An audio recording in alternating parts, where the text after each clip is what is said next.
بسم اللہ الرحمن الرحیم۔ السلام علیکم ناظرین، میں ہوں انسا کیانی اور آپ دیکھ رہے ہیں news recorder YouTube channel. Budget کیسا ہونا چاہیے؟ زخموں کی اتنی تکلیف نہیں ہوتی جتنی زخموں پر نمک پاشی سے ہوتی ہے۔ آج کل حکومتی مہربان یہی نمک پاشی کا کار خیر سر انجام دے رہے ہیں۔ جناب فواد چودھری فرماتے ہیں کہ اگر مہنگائی بڑھی ہے تو خریداری بھی بڑھی ہے، جبکہ مختلف گیلپ سروے رپورٹوں کے مطابق عوام کی قوت خرید آدھی رہ گئی ہے۔ فواد چودھری صاحب نہایت ذہین و فطن سیاستدان ہیں، لیکن وہ شاید خود کو ہر شعبے کا ماہر سمجھتے ہیں۔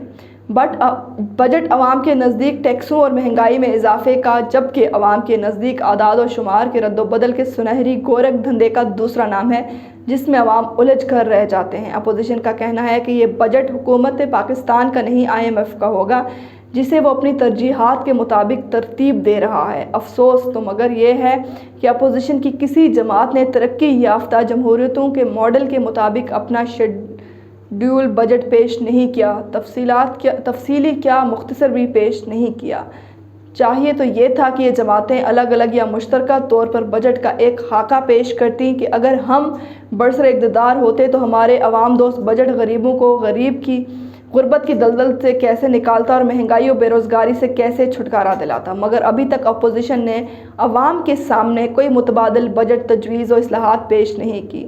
ناظرین، یہ نہ سمجھیے کہ میں بھی باتوں میں لگا کر آپ کو اعداد و شمار کے گورکھ دھندے میں الجھا رہی ہوں۔ مجھے خود بھی گرافوں کے اتار چڑھاؤ سے کبھی لگاؤ نہیں رہا، البتہ میں آپ کے سامنے ایک دلچسپ موازنہ پیش کر رہی ہوں۔ جناب وزیر اعظم نے کوئٹہ میں نہایت فخر سے کہا کہ ہم معاشی مشکلات سے نجات حاصل کر چکے ہیں۔ رواں مالی سال میں GDP میں اضافے کے باعث ہماری شرح نمو 4% ہو چکی ہے۔ اگر ایسا ہے تو یہ خوشخبری ہے، تاہم اعداد و شمار کی اس جادوگری پر اپوزیشن ہی نہیں، عالمی اقتصادی ادارے بھی انگشت بدنام ہیں اور اسی لیے بہت سے سوالات جنم لے رہے ہیں۔ عوام کی سہولت کے لیے اتنا بتا دوں کہ GDP کیا ہے۔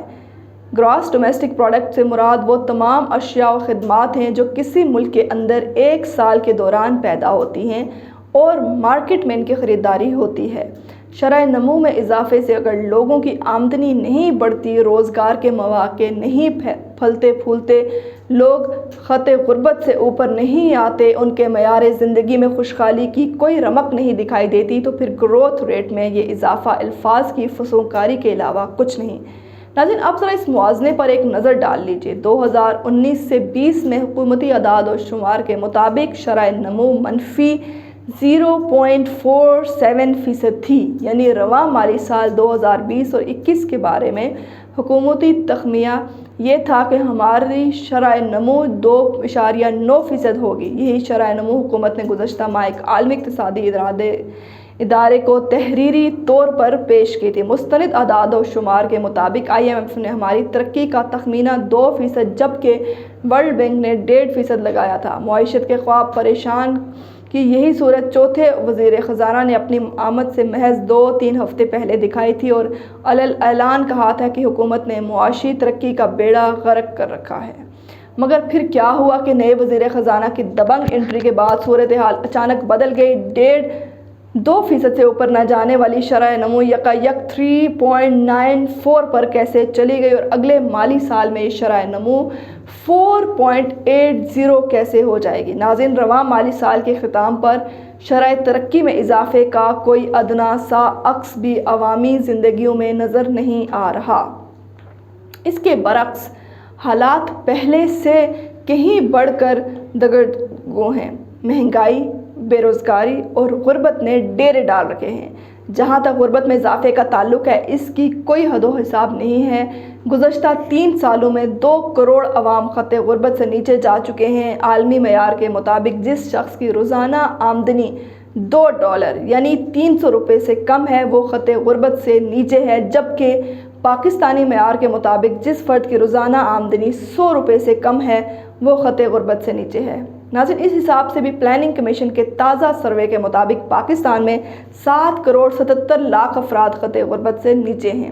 غربت کا یہ بھیانک منظر دیکھیے، اپنے حکمرانوں اور سیاستدانوں کے بلند بانگ دعوے دیکھیے اور ان کا اپنا معیار زندگی دیکھیے، ان دونوں مناظر میں ہے کوئی مطابقت؟ حکومت اوورسیز پاکستانیوں کی طرف سے ہر ماہ $2.5 بلین کا فارن ایکسچینج بھیجنے پر بغلیں بجا رہی ہے، مگر حکومت نے خیبر پختونخوا میں اپنے 8 سالہ دور اور واقع پونے 3 سالہ دور میں ایسی کوئی اسکیم پیش نہیں کی جو اوورسیز پاکستانیوں کی وطن مستقل واپسی کی صورت میں ان کا متبادل وسیلہ روزگار بن سکے۔ اس کے ساتھ ناظرین دیکھتے رہیے ہمارا YouTube چینل۔ مجھے دیجیے اجازت، اللہ حافظ۔